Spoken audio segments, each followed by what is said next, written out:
In today's video, I'm going to share with you a very simple yet oftentimes forgotten concept that has really helped me improvise better. And I think it's going to help you. I'll tell you all about it right after this.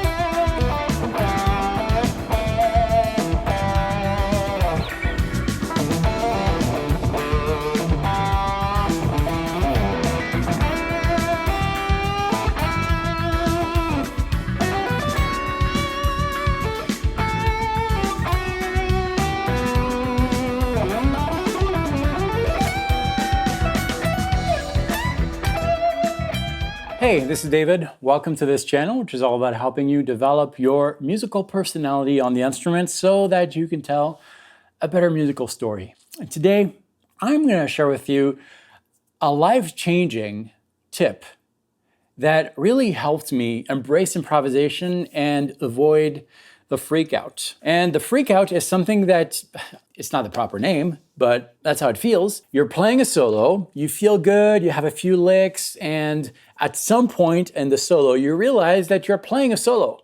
And for some reason, that brings anxiety. That brings anxiety because you feel that there are eyes on you and ears on you, and you start to freak out. Even when you're playing alone, as soon as you are aware of the fact that you're creating something new on the fly, it kind of tends to happen. And we're going to fix that today. It's this very, very simple step. But first, where does the freak out happen? You might say, well, it happens here in the fingers. My fingers are not responding anymore. I'm playing something.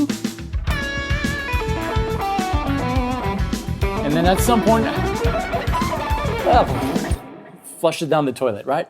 That's kind of the freak out. But really, it doesn't happen in the fingers. The fingers is not the first point of impact. It happens here.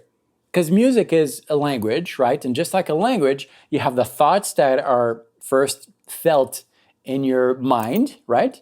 And then you translate your thoughts through the physical output. Your mouth, if you're talking, or your fingers. Your fingers are not creating the music. Your fingers respond to the thoughts in your head, or at least that's how it should be in a good improvisation. And really, the freak out happens up here, because at some point you realize that you're no longer creating something, but you are judged by your creation, whether it's if you're playing in front of an audience or whether you're playing mind games with yourself and thinking, oh, someone is listening, even if it's not true, or if you're recording. So that's really what happens. So it really happens here. So we're going to fix that. What happens when you are creating a thought, a musical thought, or any thought for that reason? Well, you have your quote-unquote creative juices that are actively engaged and doing whatever they're doing, like a soup of idea or something. I'm not sure what happens up here. But that environment of creative process is a good environment. And then at some point, something comes in and you are aware of that other thing. So to break that cycle, we're going to really embrace the creative world that goes up here and be so immersed in it that anything coming through, you'll be able to fight it off. Sounded really weird saying it out loud, so I hope you're following so far. We are going to create a barrier around that creative environment, and for that, we're really going to slow down what we're working on. We're going to slow it down to a point where we can fully engage with what you're playing. Let's get very practical. We have a backing track here in A Dorian. By the way, you can download this track for free. The link is below. This backing track is recorded at about 105 beats per minute. So if I am trying to find ideas, engaging my creative mind over this, well, my creative mind is operating on 105 beats per minute. I'll try that.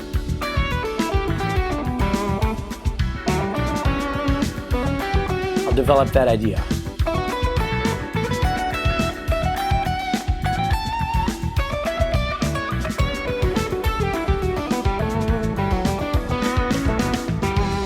Okay, I'm feeling the disconnect here. I'm feeling that I'm no longer having any ideas because of that backing track. It's too fast. When I say it's too fast, it's not necessarily too fast for my fingers to play. It's too fast for me to think. And that's the key to working on improvisation. We're going to really slow this down and you'll see what happens. So here I went from 105 beats per minute to 75 beats per minute. It's very slow. I can breathe with it.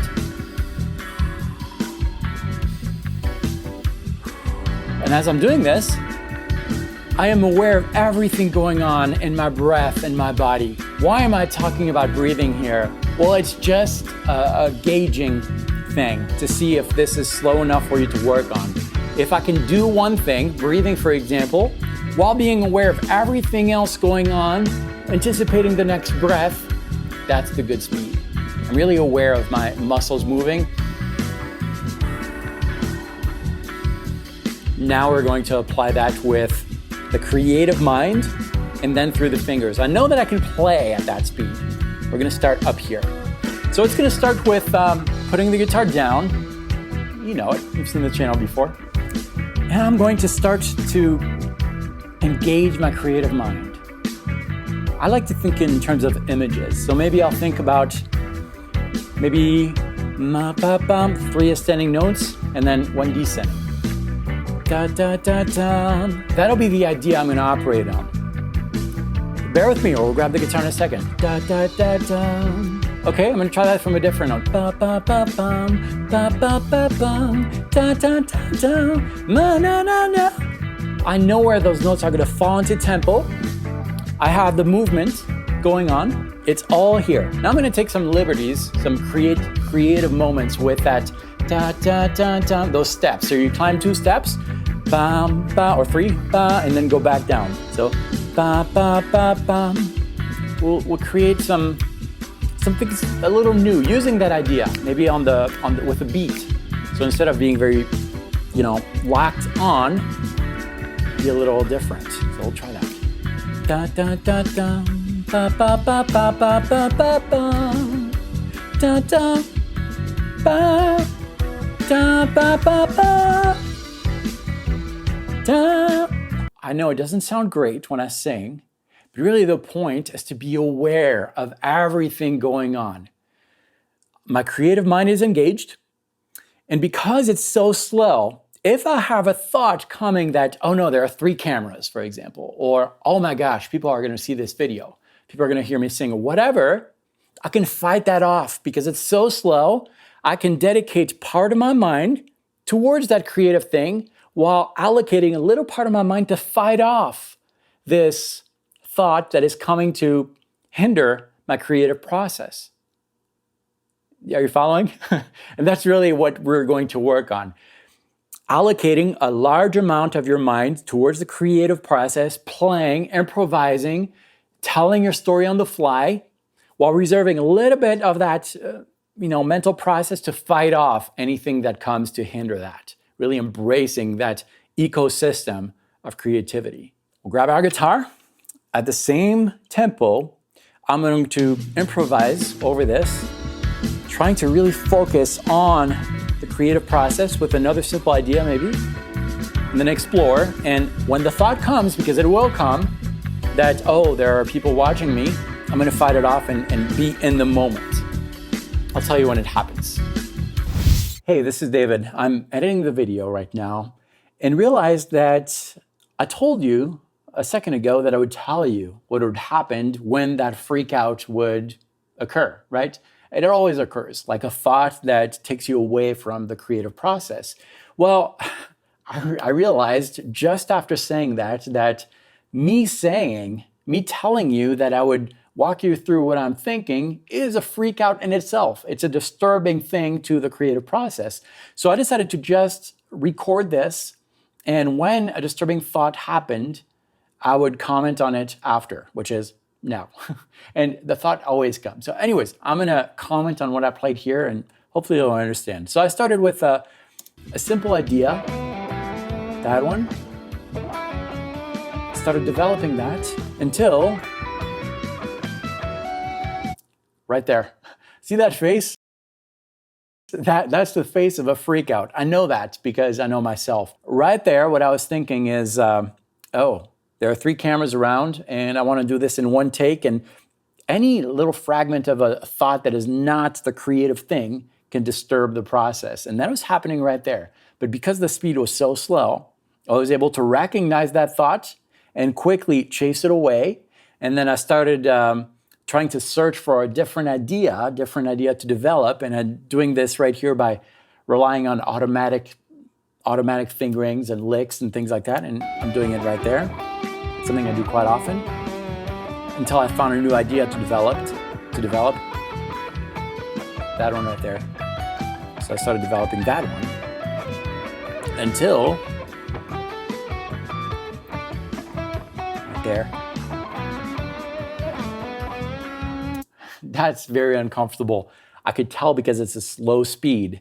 There was another freak out happening here, another thought that came. I don't know what I was thinking, but I know I wasn't fully engaged here. But again, because the tempo is so slow, I was able to recognize that, chase it away, and even though it might sound a little imperfect right now when I'm playing, that's the disturbance that is happening mentally, remember that I'm playing at a very slow speed. At fuller speed, if I'm used to chasing the thought out, the thought that is disturbing me from being fully immersed and creative, you're not going to hear that because it's a faster speed. So that's what happens here. I had another idea that I started developing. I'm getting into it here. Still searching a little bit. There it is. Started developing that. Now I'm engaged with it.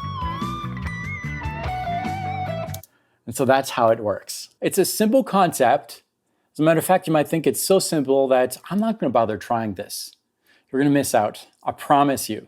It's not about the scales. It's not about the positions. It's not about the ability to play something. Sure, they have their part in the music, but really the most important thing, especially in improvisation music, is happening up here. It's really being one with the experience of telling that story on the fly, being fully engaged with the process.